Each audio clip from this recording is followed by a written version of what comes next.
जरा इमेजिन करो दोस्तों, अगर हमारे आसपास के सभी पेड़ पौधे अचानक से तेजी से बढ़ना शुरू हो जाएं, उनके अंदर सोचने समझने और सेल्फ डिफेंस की पावर्स आ जाएं, जिससे वे इंसानों को खत्म करके पूरी पृथ्वी पर अपना कब्जा कर लें, तो क्या होगा। कुछ ऐसा ही होने वाला है हमारी आज की स्टोरी में।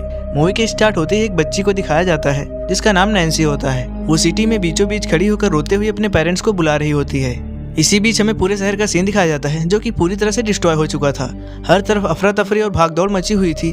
इसके बाद हमें बताया जाता है कि जो ट्रीज पहले हमारी जान बचाया करते थे, इंसानों को फायदा देते थे, अब वही ट्रीज इंसानों की जान के दुश्मन बन चुके हैं और पूरी दुनिया में फैल चुके हैं और उन्होंने पूरी पृथ्वी को डिस्ट्रॉय कर दिया है। उन्होंने बहुत ही कम समय में 80% दुनिया को अपने कब्जे में कर लिया, जिससे कि बहुत सारे लोग मारे जा चुके हैं और अब कितने सर्वाइवर्स बचे हुए हैं ये भी पता नहीं। जो बचे हुए लोग भी हैं वो बहुत ही मुश्किल से अपनी जिंदगी गुजार रहे हैं, उस दिन की उम्मीद से कि कब ये सब कुछ ठीक हो जाएगा। इसके बाद हमें 2 साल बाद का टाइम दिखाया जाता है, जहाँ नैन्सी अपने छोटे से डॉगी के साथ खेल रही थी। तभी उसके फादर जैसन आ जाते हैं, जो कि बहुत ही घबराए हुए थे और वो उसे डांटते हुए कहते हैं कि मैंने तुम्हें घर से बाहर निकलने के लिए मना किया था ना, फिर भी तुम बाहर क्यों आ गई हो। तभी उनको एक आवाज आती है जिससे वो डॉगी डर कर जंगल की तरफ भाग जाता है और नैन्सी भी उसी के पीछे जाती है। तभी जैसन को भी उसे रोकने के लिए जाना पड़ता है। वो भागते हुए एक ऐसी जगह पर आ जाते हैं जहाँ पर पेड़ों की टहनियाँ किसी जानवर को खा रही होती हैं। वो उन लोगों को देखकर नीचे की तरफ उतरने लगती हैं। तभी जैसन अपनी बेटी को लेकर वहाँ से भागने लगता है, लेकिन वो खतरनाक टहनियाँ उनके पीछे ही पड़ जाती हैं। वो टहनियाँ बहुत ही बड़ी थी और दिखने में बिल्कुल सांप और ड्रैगन जैसी लग रही थी, लेकिन वो किसी तरह से बचते हुए अपने घर पहुँच जाते हैं। इसके बाद जैसन अपनी बेटी को सुलाकर उसके वॉच में एक ट्रैकर लगा देता है। इसके बाद वो रेडियो के थ्रू किसी से कांटेक्ट करने की कोशिश करता है, लेकिन दूसरी साइड से उसको कोई भी रिस्पॉन्स नहीं मिलता और इसी दौरान उसको नींद आ जाती है, जहाँ वो एक ड्रीम देखता है कि कैसे इन सब चीजों की शुरुआत हुई थी। जैसन अपने ड्रीम में उसकी वाइफ और उसकी बेटी को अपनी एक कार में देखता है। असल में जैसन की वाइफ एक साइंटिस्ट थी जो अपनी एक टीम के साथ एक प्रोजेक्ट पर काम कर रही थी। जैसे कि आजकल किस तरह से ट्रीज को काटा जा रहा है, जिससे ट्रीज की तादाद दुनिया में दिन ब दिन कम होती जा रही थी। और जैसन की वाइफ अपने प्रोजेक्ट में एक ऐसी चीज बना रही थी जिससे कि छोटे छोटे पौधे कुछ ही दिनों में बड़े बड़े ट्रीज बन जाएंगे। लेकिन तभी दूसरा साइंटिस्ट जैसन की वाइफ को एक बैड न्यूज सुनाता है। वो कहता है कि हमारा प्रोजेक्ट फेल हो चुका है। जिन पौधों को हम ट्रीज बनाना चाहते थे वो आउट ऑफ कंट्रोल हो चुके हैं। वो बहुत ही ज्यादा स्पीड से खुद ही बढ़ और फैल रहे हैं, साथ ही में जानलेवा भी हो चुके हैं और ये सभी चीजें इंसानों के लिए बहुत ही खतरनाक हो सकती हैं। और फिर देखते ही देखते वहाँ पर लोगों में हलचल मच जाती है, क्योंकि वहाँ पर बहुत ही बड़े बड़े खतरनाक किस्म के ट्रीज आने लगे थे। लेकिन इतने में ही जैसन की आँख खुल जाती है और यहाँ पर सच में पेड़ों की टहनियाँ जमीन से निकलकर नैन्सी को उसके बेड सहित अपने साथ ले जा रही थी। यहाँ पर जैसन उसे बाहर निकालने की बहुत कोशिश करता है, लेकिन वो उसमें नाकामयाब रहता है। इसके बाद वो नैन्सी की घड़ी में लगे ट्रैकर की मदद से उसको ढूंढने लगता है। ट्रैकर के मुताबिक वो नैन्सी को ढूंढते हुए एक बिल्डिंग में आ जाता है, जहाँ उसे नैन्सी की वॉच जमीन पर पड़ी हुई मिलती है और तभी उसे नैन्सी की आवाज भी आती है। तभी जैसन उस आवाज का पीछा करते हुए नैन्सी के पास पहुंच जाता है, जहां नैन्सी यूवी लाइट वाली टॉर्च से उन टहनियों को भगाने की कोशिश कर रही थी। लेकिन फिर देखते ही देखते उसकी बैटरी खत्म हो जाती है और फिर जैसन उसे अपनी टॉर्च देता है, लेकिन अभी भी वो टहनियाँ उसके पीछा नहीं छोड़ रही थी। लेकिन तभी जैसन एक फायर एक्सटिंग्विशर उठाकर उसे दीवार पर मारता है, जिससे दीवार टूट जाती है और वहाँ पर सनलाइट्स आ जाती है, जिससे वो टहनियाँ उसे छोड़कर वहाँ से दूर भागने लगती हैं। लेकिन जैसन के नीचे गिरने की वजह से वो बेहोश होने लगता है। तभी उसको एक विजन आता है जिसमें जैसन की वाइफ उसको बता रही होती है कि ये ट्रीज इंसानों के लिए खतरा है, क्योंकि ये सभी ट्रीज लिविंग बीइंग्स बन चुके हैं और इन ट्रीज को सिर्फ 2 ही तरीकों से रोका जा सकता है। एक तो है यूवी लाइट और दूसरी है सनलाइट। लेकिन तभी अचानक से वहाँ की दीवार टूटने लगती है और फिर देखते ही देखते वहाँ से टहनियाँ अंदर आकर उसकी वाइफ और उसकी बेटी को खींचने लगती हैं। जैसन अपनी वाइफ को उन टहनियों से बचाने की बहुत कोशिश करता है, लेकिन जैसन की वाइफ खुद को सैक्रिफाइस करके उसे नैन्सी को बचाने के लिए कहती है। इसके बाद जैसन जब अपने विजन से बाहर आता है तो वो देखता है कि बहुत सारे सोल्जर्स आ चुके हैं। उन सोल्जर्स के पास एक डिवाइस भी थी जिसके बारे में जैसन पूछता है कि ये क्या चीज है। तभी उसको एक सोल्जर बताता है कि ये एजेंडिया है और ये हमारी आखिरी उम्मीद है जिससे कि दुनिया पहले जैसी हो सकती है। यहाँ पर एक फीमेल सोल्जर जिसका नाम जूली था, वो उसे बताती है कि हम एक ज्वाइंट फोर्सेस के लिए काम करते हैं, जिसका मोटिव इन खतरनाक पेड़ों को खत्म करना है। वो उसे बताती है कि इसकी दूसरी और सबसे खतरनाक लहर बस 2 दिन के बाद ही आने वाली है। इसीलिए हमारा प्लान है कि हम इस एजेंडिया को इसे लॉन्च स्टेशन ले जाकर उन पेड़ों की जड़ों में डाल दें, जिससे उन पेड़ों की पावर्स कम हो जाएंगी और फिर पूरी दुनिया पहले की तरह हो जाएगी। इस मिशन के लिए पूरी दुनिया से कई सारी टीमों को लगाया गया है, जो दुनिया के अलग अलग हिस्सों से इस मिशन को पूरा करेंगे। और तभी हमें महसूस होता है कि कोई चीज बहुत तेजी से उनकी तरफ बढ़ रही है और तभी जमीन फटने लगती है और जमीन धंसने की वजह से वो सभी नीचे गिर जाते हैं। नीचे अंधेरा होने की वजह से वो टहनियां उनके ऊपर हमला कर देती हैं, लेकिन थोड़ी देर बाद वो उन टहनियों को रोकने में कामयाब हो जाते हैं। लेकिन जल्द ही वहाँ पर एक बहुत ही बड़ी टहनी आती है जो कि बिल्कुल खतरनाक ड्रैगन जैसी लग रही थी। ऐसा लग रहा था कि वो उन सबको ढूंढकर मार देगी, लेकिन ट्विस्ट ये है कि वो देख नहीं सकती थी, इसीलिए वो चुपचाप छिपने लगते हैं। लेकिन खतरनाक टहनी नैन्सी के पास आ जाती है, जिससे नैन्सी डरते हुए पीछे की तरफ हटने लगती है।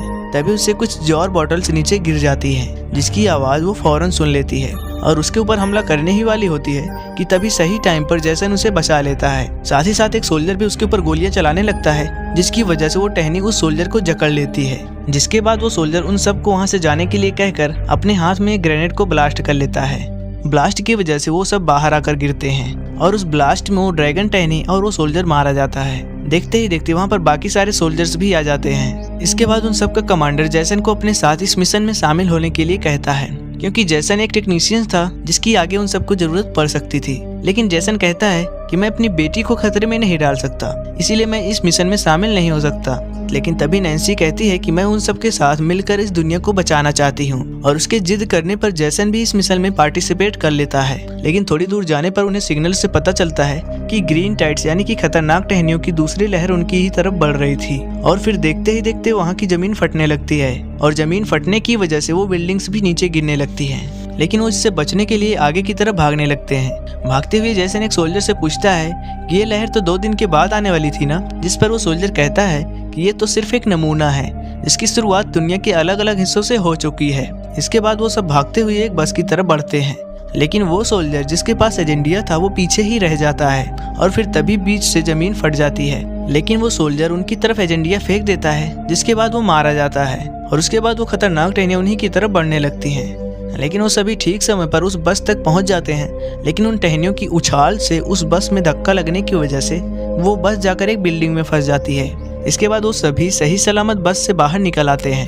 तभी ये लोग चाइनीज एडमिरल से कांटेक्ट करने की कोशिश करते हैं, लेकिन उनका कांटेक्ट नहीं हो पाता क्योंकि वहाँ के सारे सिग्नल्स लॉस्ट हो चुके थे। और तभी जैसन कहता है कि हमें उस सिग्नल टावर के पास जाकर कांटेक्ट करने की कोशिश करनी चाहिए। लेकिन उस टावर तक जाने के लिए एक ब्रिज को पार करना था, जिसकी हालत भी ठीक नहीं लग रही थी क्योंकि उनके पास और कोई दूसरा ऑप्शन भी नहीं था, इसीलिए वो इसके ही जरिए आगे बढ़ने लगते हैं। लेकिन जब नैन्सी आगे बढ़ रही होती है तभी एक बिल्डिंग इनके पास से नीचे की तरफ गिरने लगती है, जिससे डर कर नैन्सी भी नीचे गिर जाती है।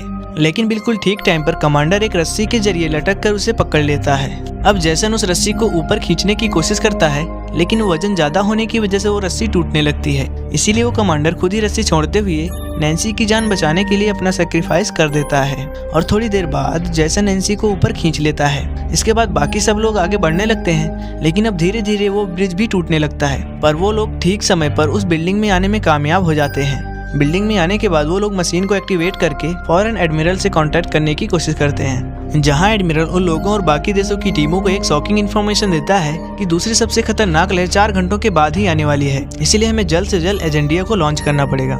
इसके बाद जैसन और बाकी सब लोग लॉन्च स्टेशन पहुंच जाते हैं। जल्द ही ये लोग एजेंडिया को लॉन्च कर देते हैं, लेकिन एजेंडिया लॉन्च होने के बाद उन जड़ों तक नहीं पहुंच पाता। दूसरी तरफ पूरी दुनिया में बाकी टीम्स भी अपने अपने एजेंडिया को लॉन्च करने में बिजी हो जाते हैं और अब आखिरी उम्मीद चाइनीज टीम पर थी। अब यहाँ पर जैसन और उन सोल्जर्स को समझ नहीं आता कि हमें क्या करना चाहिए। तब जूली उन्हें बताती है कि ये आवाजें वोल्केनो के अंदर से आ रही हैं। असल में लॉन्च स्टेशन को चलाने के लिए जो एनर्जी यूज होती है वो एनर्जी वोल्केनो से ही ऑब्जर्व की जाती है, और इसे स्टेबल रखने के लिए जमीन के अंदर कुछ मेंटेनेंस सिस्टम बनाए गए हैं ताकि वोल्केनो कंट्रोल में रहे। अब यहाँ पर जैसन को एक आइडिया आता है कि क्यों न हम उस मेंटेनेंस सिस्टम को ही बंद कर दें, जिससे वोल्केनो का सारा लावा जमीन के अंदर उन ट्रीज और टहनियों के बीच फैल जाएगा, जिसकी वजह से वो सारे के सारे मेल्ट हो जाएंगे और ऐसा होते ही हमारा एजेंडिया जड़ तक पहुंच जाएगा। तब ये सुनकर एक सोल्जर तुरंत ही उसे बंद करने की कोशिश करता है, लेकिन डिस्टेंस होने की वजह से वो मेंटेनेंस सिस्टम बंद नहीं होता। लेकिन तभी दूसरा सोल्जर कहता है कि हमें वहाँ पर जाकर इसे बॉम्ब से ब्लास्ट कर देना चाहिए। तब उसकी बात सुनकर सब लोग एग्री हो जाते हैं और अब जूली और दूसरा सोल्जर बॉम्ब लेकर वहाँ से जाने के लिए निकलते हैं, लेकिन उनके साथ जैसन भी जाता है क्योंकि क्या पता वहाँ पर टेक्नीशियंस की जरूरत पड़े। अब वो लोग जैसे ही अंडरग्राउंड पहुँचते हैं उनके सामने बहुत सारे पौधे आ जाते हैं जो एक एक करके उनके ऊपर अटैक करने लगते हैं, जिससे जैसन तो काफी बुरी तरह से इंजर्ड हो जाता है। लेकिन जो दूसरा सोल्जर होता है वो अकेले ही उनसे लड़ते हुए उन्हें वहाँ से जाने के लिए कहता है,